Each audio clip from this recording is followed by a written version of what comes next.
Hello guys and welcome to my channel. My name is Denisa Dani-Rabor and this is Vividly Denisa.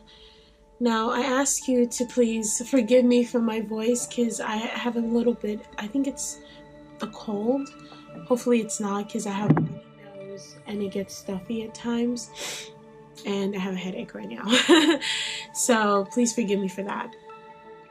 But today what I wanted to talk about was kind of packing, well, a little bit about packing for Japan, or at least what to expect when you're coming here, as pertains to what you're used to in your own country and what you will find here. So I'm speaking from my own personal experience, of course, and the things that I've had to, not sacrifice, but some of the things that I had to give up, and some of the things that were very hard for me to find here, as one, as a Westerner, because I'm not Japanese, so I'm not used to a lot of the things here when it comes to daily products, or when it comes to food and all that, like cooking Japanese food. I can't. As well as health-wise and skincare and hair care, as an African, as well as an African American. Just so you know, I don't think I've mentioned it in my previous videos, but I am Nigerian. I was born and raised in Nigeria until I was 12 when I moved to the US. And so Nigeria and the Nigerian culture is a big part of my life, as well as my family, dynamics and everything.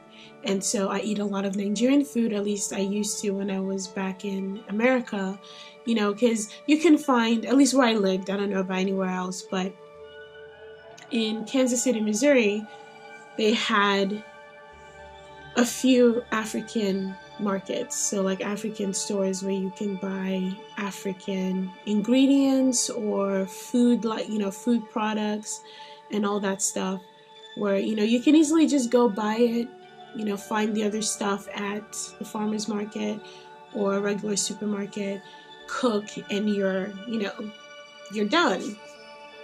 But in Japan, however, that is very hard. So I live in Osaka, and the nearest biggest city near me is Namba, and there are two foreign shops that I've seen so far, right across from Namba station, and they sell a lot of Western food items. I've seen a lot of Hispanic foods, like spices, as well as they had some stuff to make tacos and all that stuff. They have spices from other parts of Asia, so like Chinese, Indonesian, Thai. They also have a lot of Italian stuff, as well as different countries, but Nigerian, no. African, no. So I've only been able to make 2 African dishes, and mainly because the ingredients, not cubes, if you know what I mean, they're not seasoning cubes. I was able to find some of that, and then that's what I kind of cook with, because the recipe they're simple that you don't really need all the different Nigerian or African spices. So I've only been able to do that. But I'm planning on, when I go home this August, to buy all that stuff, because I didn't really know what I was getting into when I was packing. So a lot of the stuff that I was I can just order it online. No, I'm gonna have to take one empty luggage with me and stock up. But yeah, so hair care. As a Black woman, I knew that I wasn't gonna find anything. I knew there's no local Black beauty store that you can just walk into and find everything you need. The nearest one, I actually did find one. It's called Mode or Mod. I don't know how you pronounce it, MOD Beauty Supply, but it's hours away from me. And so I haven't gone there yet. But I will put the link of the Facebook page in the description. So you guys, if you're here or if you're planning to come here, you can check it out before you do. She has a lot of oils, a lot of like weaves, wigs, and all that stuff, extensions, all that stuff if you need it.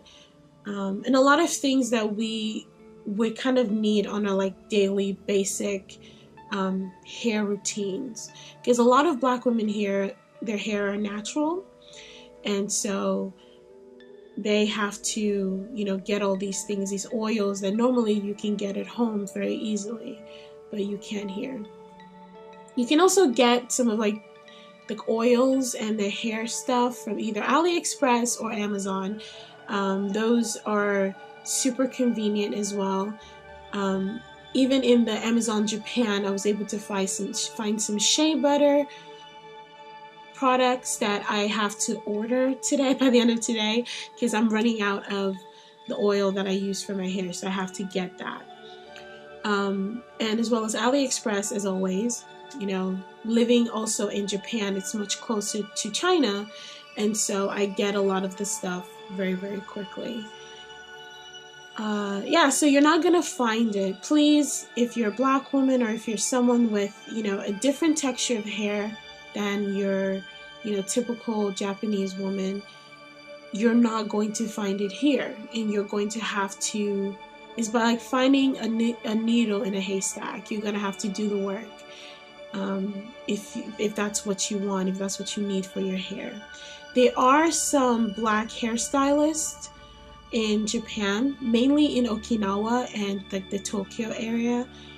They're too far for me, but I was able to find someone here in Osaka. Well, she lives in Kyoto, which is about an hour and so minutes from Osaka, and so it's easy for me to go to her than to like have to, because I do my hair every 2 months, so I can't be going to Okinawa, like that's a plane ticket, you know, or I can't be going to Tokyo, that's like Shinkansen, and that's like the faster train, and that's hundreds of dollars, and so I can't do that. In Osaka, there are not that many, and luckily I was able to find her. Yeah, if you want to know, if you're in Osaka and you're looking for someone, please let me know and I'll send you her information. She does great hair. She did my hair. Look at this. Look at it. Oh, look at that. But yeah, she's been doing my hair since I got here. What else? Also, clothes. I packed a lot of clothes because I have a different body type or body structure than your, you know, regular Japanese woman. And so sometimes you will find stuff in your size. Like H&M is a good place to find clothes. There are also some, you know, free size clothes if you're lucky. What is the name of the store? Is this Syria or Syria? It's like a shopping. They have, it's like Walmart. I think it's a branch of Walmart in Japan, where they have a grocery store, they have clothing store, and you can find larger size there. Typically, I got this in Hong Kong, H&M. They also, like in Hong Kong, they have bigger sizes than Japan for sure.